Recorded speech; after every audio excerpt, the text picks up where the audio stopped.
do segundo bimestre da nossa disciplina de Filosofia e Psicologia, tá bom? Então preste atenção, pessoal. Nós estudamos alguns conteúdos nesse bimestre. Eu vou utilizar uma parte desse conteúdo que a gente estudou da última atividade que a gente fez do primeiro bimestre, tá bom? Que é sobre Sócrates. A gente vai ter na nossa prova agora sobre Sócrates e Platão. Os dois pertencem ao período socrático, tá bom? Sócrates e Platão. Lembrando que Platão é um discípulo de Sócrates. Vamos lá. Sócrates, ele é considerado o pai da filosofia, né? Um dos primeiros maiores pensadores aí da filosofia. Então ele é considerado como o pai da filosofia devido à sua grande importância. Vamos ver alguns pensamentos e ideias de Sócrates. Um dos pensamentos e uma das ideias de Sócrates é a questão de conhecer-te a ti mesmo. O autoconhecimento. Ele sempre se preocupava com a importância do homem se autoconhecer, né?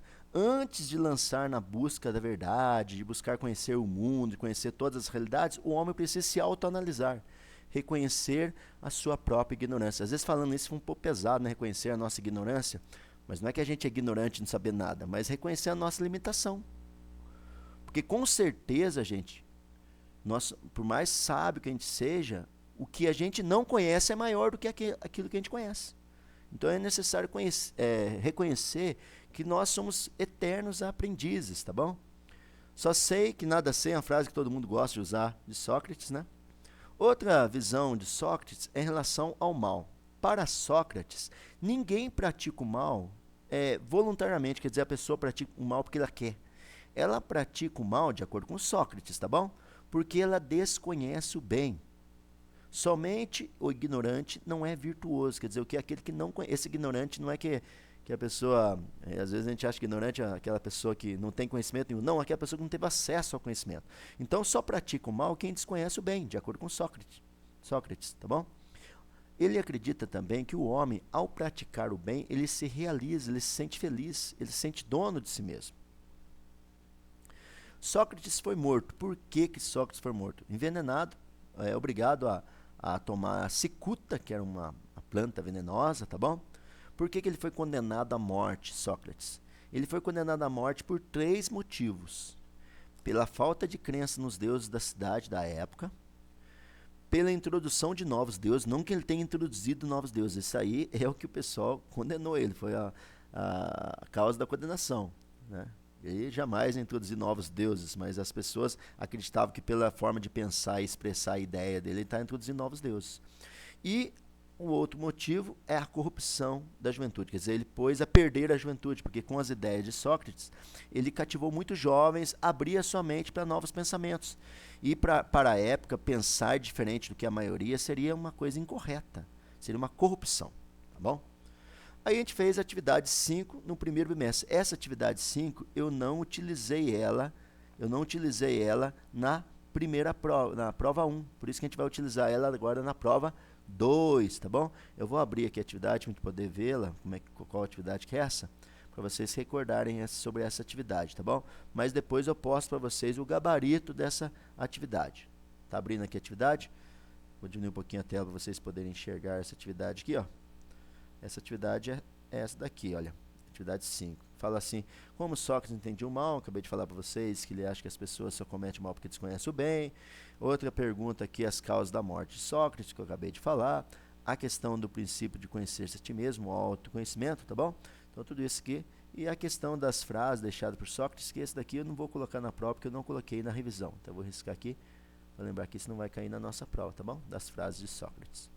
Essas 3 questões aqui, que está no nosso slide de revisão que a gente está estudando agora, tá bom? Voltando aqui para a nossa revisão, vamos lá. Agora a gente vai entrar em Platão. Platão era um discípulo de Sócrates. Ele procurava transmitir uma profunda fé na razão e na verdade, tá bom? Por isso ele aponta com o dedo para cima, que é a razão, né? Platão sempre era focado as suas ideias na razão, na importância do conhecimento humano, né?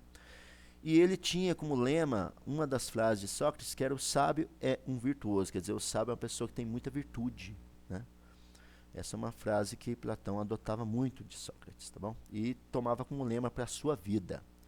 O homem, como que era o homem para Platão? Platão acreditava que o homem é dividido em 2 partes, dividido em corpo e alma. O corpo era a matéria, aquele que é material, aquele que é palpável. E a alma seria aquilo que é imaterial, a parte subjetiva da nossa vida, a nossa parte divina, né, que o homem possuía. Ele achava que enquanto o corpo está em constante mudança, a gente vai ficando, a gente cresce bebê, criança, jovem, adulto, o nosso corpo vai mudando, a alma não muda, ela é imutável. Nós temos uma alma, quando nascemos, nós temos uma alma perfeita, e aí com o tempo a alma vai ficando aprisionada ao nosso corpo. E nós acabamos esquecendo das coisas imateriais, das coisas divinas, e acabamos nos servindo apenas às ações do nosso corpo. Quer dizer, o corpo aprisiona muitas vezes a alma, de acordo com Platão. Tá bom? Outra visão de Platão em relação agora à alma. Cuidado para não confundir. Primeiro eu falei como que é formado o corpo, ou melhor, o homem. Para Platão, o homem é dividido em duas partes, tá bom? Corpo e alma. Mas como que era dividida a alma? Agora a alma é em três partes. Então cuidado para não confundir na nossa prova. Enquanto o homem é dividido em duas partes, a alma é dividida em três, tá bom? Cuidado para não confundir essas questões na prova. A alma, ele fala uma alma tripartida. Por quê? Dividida em três partes. Para ele, a alma tem a parte racional, que é a parte da razão, do conhecimento. Tem a parte irascível, que é a parte dos sentimentos. E teria a parte concupiscente, que seria a parte dos prazeres, tá bom? Então, essa parte racional, ela é simbolizada pela cabeça, a parte do pensamento, a parte da sabedoria. A parte irascível, que se irrita com facilidade, quer dizer, aquilo que nós deixamos às vezes mover pelas emoções, é a parte simbolizada pelo tórax, ou pelo baixo ventre, né? Com a virtude, a coragem, a força. E a parte concupiscente da alma está relacionada ao prazer, ao libido, à questão sexual, tá bom? E uma das virtudes seria a moderação, o controle, a temperança. Dentro dessa visão, então, nós podemos resumir dessa forma. Nós temos a alma dividida em três partes: a alma racional, a alma irascível e a alma concupiscente.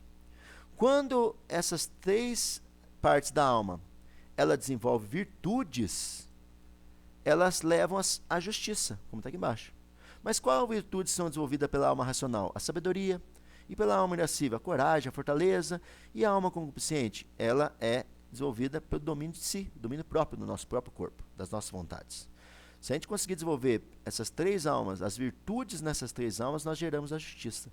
Só que essas três almas também podem, às vezes, nos levar a alguns vícios, porque quando a gente não controla, lembra o corpo e a alma, ele falava desse combate entre o corpo e a alma, então se nós não conseguimos controlar aí os nossos impulsos, essa alma, ao invés de desenvolver virtudes, pode desenvolver vícios. Quais vícios? A alma racional, ela pode desenvolver o orgulho, a preguiça. A alma irascível pode desenvolver a raiva, a inveja. E a alma concupiscente pode desenvolver a luxúria, a gula e a gana. E tudo isso pode nos levar à injustiça, tá bom? Nessa mesma visão de uma alma dividida em três partes, Platão imaginou uma sociedade. A gente fala a República de Platão. Até que tem um livro chamado República de Platão. Então, Platão imaginou uma sociedade dividida nessa mesma visão. Nessa mesma visão, Platão dividiu a sociedade em três partes. Ele dividiu em três partes e também chamado de três classes. Ele imaginou uma classe primária, que seria a classe dos artesãos, né? As pessoas que trabalham mais um trabalho manual, mas que não desenvolvem muita razão. Por isso que aqui está do lado falando assim, partes da alma irracional.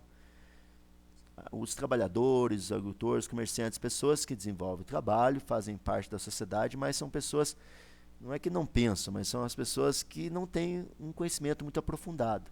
Assim como a segunda classe também, que são dos guerreiros, soldados, é uma parte também da sociedade que não tem desenvolvimento racional. Para ele, a classe superior, que é a parte racional, é formada pelos aqueles que pensam, pelos magistrados, pelos líderes, tá bom?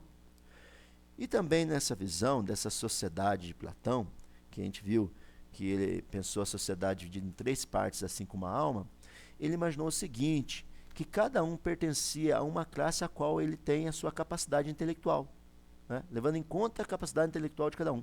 Isso quer dizer que eu estaria, às vezes, num trabalhador, porque eu não tenho muita capacidade intelectual para estar na classe superior.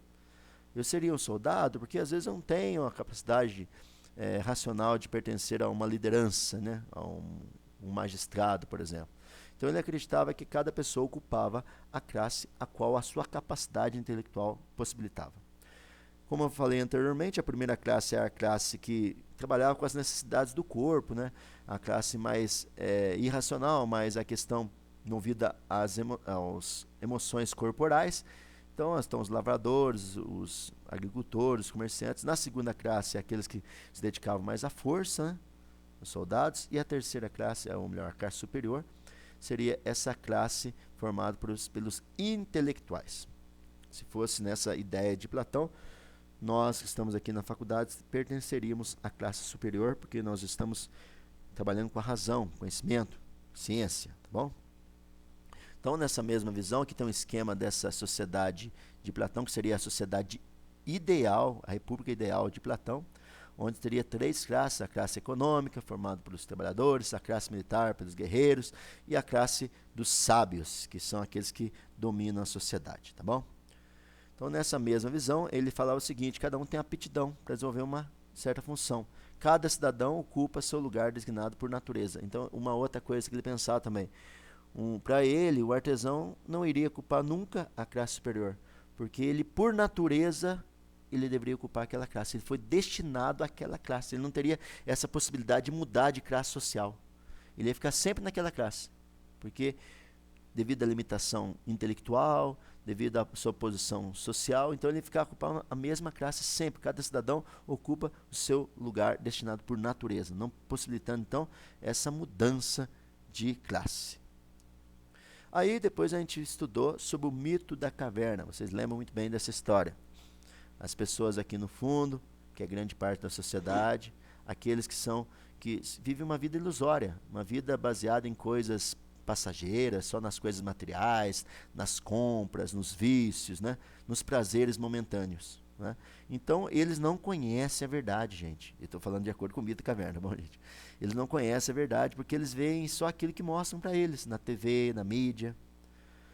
Já com o tempo, no mito da caverna, um desses que estavam presos aqui conseguiu escapar e acabou deslumbrando a luz. Ele descobriu que a vida lá fora é real e que a vida dentro da caverna não era uma vida real, é uma vida ilusória. E quando ele chegou lá fora, ele se deparou com o conhecimento, com a sabedoria, que é representado pela luz do sol, tá bom? E a partir do momento que ele deslumbrou essa luz da sabedoria, que é a luz do sol, que é a luz do conhecimento, ele ficou extasiado em saber como que era maravilhosa a vida lá fora. Essa pessoa que deparou com a luz, ela representa cada um de nós, quando nós abrimos a nossa mente para aquilo que é verdadeiro. Aquilo que aprendemos na faculdade, aquilo que aprendemos na nossa vida cotidiana, que vamos descobrindo que é o que faz a diferença na nossa vida, que é o conhecimento, a sabedoria. Só que no primeiro momento ele começou a sentir dor nos olhos, porque ele não estava acostumado com a luz, né? Assim como todos nós, muitas vezes, quando assumimos novas responsabilidades, novos compromissos, no começo nós temos uma dificuldade de adaptação, né? Demora para a gente adaptar. E depois que ele se adaptou à luz, que ele se sentiu feliz, alegre por encontrar a luz, ele desejou voltar na caverna para orientar aquelas pessoas que estavam presas lá dentro. Só que aí ele correu o risco de perder a sua própria vida, pois as pessoas que vivem na ilusão muitas vezes não aceitam as opiniões daqueles que têm acesso à luz. Bom, esse é um resumo do mito da caverna. Aí a gente viu quais são as lições que o mito traz para a gente. Então, a primeira lição: as coisas materiais são sombras. Isso quer dizer o quê? Toda essa vida material do consumismo, essa vida da sociedade hoje que a gente tem, da estética, da beleza, da televisão, né? Das mídias sociais, das curtidas, tudo isso para Platão é algo ilusório, gente. São coisas que desaparecem, que não são estáveis, são passageiros. As riquezas, as honras, os prazeres possuem para Platão uma importância secundária. O mais importante não é o material, mas sim o imaterial, a sabedoria, tá bom? A alma, a contemplação do ser. Segunda lição do mito da caverna: ficar dentro da caverna é mais fácil. Claro, gente, a gente está aqui hoje estudando, ouvindo o professor falar, né? A gente tem que se dedicar para as provas da semana que vem. É muito mais fácil a gente ficar lá em casa, mexendo na internet, só trabalhar, dormir, se alimentar e assistir TV. É muito mais fácil. Tudo que exige de nós uma responsabilidade gera um desconforto no primeiro momento. Então, É necessário ficar dentro da caverna mais fácil, mas é necessário sair dessa zona de conforto. E a filosofia nos ajuda a nos libertar da caverna. E o conhecimento nos ajuda a abrir a nossa mente. Gente, depois que vocês terminarem a faculdade, vocês nunca mais serão as mesmas pessoas. A vida de vocês serão transformadas, porque a mente de vocês vai abrir de uma forma que vocês nunca imaginavam. Vocês nunca mais serão as mesmas pessoas. Se pegar aí um aluno que começou a faculdade e depois pegar ele lá no final da faculdade, ele é uma nova pessoa, ele é uma outra pessoa, uma pessoa melhor, gente. Transformada pela sociedade. A educação nos transforma para o bem. Nos transforma para o bem. E nos realiza como pessoa. Outra lição do mito da caverna, a luz irá criar incômodo. É claro, aquilo que eu falei para vocês, no começo, né, não é fácil, né? A gente está acostumado ali com a vida ilusória, está acostumado com aquela vida fácil, e quando chega aí a luz machuca. É difícil querer sair da cegueira da ignorância. Não? Aceitar nossa ignorância, aceitar nossos erros, aceitar aquilo que as nossas limitações não é fácil, né? Mas é importante passar por esse momento de dor da luz no início. Outra questão, a outra lição, habituar-se à luz para poder contemplar o mundo superior. Quer dizer o quê? É necessário se adaptar, é necessário se adaptar à nossa vida, mudar às vezes a nossa rotina de vida, os nossos afazeres para poder ter um ensino superior. Por quê? Porque isso vai nos levar ao mundo superior. Vocês vão ser pessoas realizadas, felizes, porque a educação vai possibilitar isso para vocês, tá bom? Buscar contemplar o que é imaterial, né? Aquilo que está além da matéria. E a última lição fala o seguinte: devolver o bem que recebeu. É o seguinte, quando nós terminarmos a faculdade, a gente vai ter o desejo de levar para as pessoas que a gente conhece aquilo que a gente aprendeu. Mas muitas vezes as pessoas não vão aceitar as nossas ideias. É isso que diz aqui Platão. A gente vai ajudar as pessoas e muitas vezes a gente vai correr o risco de perder a nossa própria vida, no sentido assim de não ser aceito, às vezes pela nossa família, pela sociedade. Mas isso é necessário. Aquele que recebeu o bem não consegue guardar o bem só para si. Ele vai querer partilhar o seu bem. E isso é muito bonito. Só que partilhar o bem às vezes exige sacrifício, né? Às vezes sacrifício e às vezes não é fácil, é dolorido, mas é necessário. Levar o bem que a gente conseguiu aprender, partilhar daquilo que a gente conquistou, tá bom? E aí tem a segunda atividade que a gente realizou. A gente vai abrir a segunda atividade que realizou nesse segundo bimestre, né? A gente fez uma única atividade. Vou abrir a atividade aqui para nós podermos ver as questões. Aqui está a última atividade, vai falar como é dividida a alma para Platão. Lembra que a alma é dividida em 3 partes, tem que saber as 3 partes, saber explicar as 3 partes. A república também baseada nessa alma, as classes que compõem a república. Como é dividido o corpo e a alma, lembrando que o corpo e a alma aqui na verdade o homem, né, é dividido em corpo e alma, a questão da alma matéria, e o corpo que é a matéria e a alma que é o imaterial, né? As lições que eu acabei de falar do mito da caverna, essas são as questões que a gente fez nessa última atividade, tá bom, pessoal? Fechando aqui. E assim nós encerramos a nossa revisão. Bom estudo a todos vocês, que Deus abençoe, que vocês possam aprender bastante e possam ir bem na nossa prova. Um abraço a todos, fiquem todos com Deus.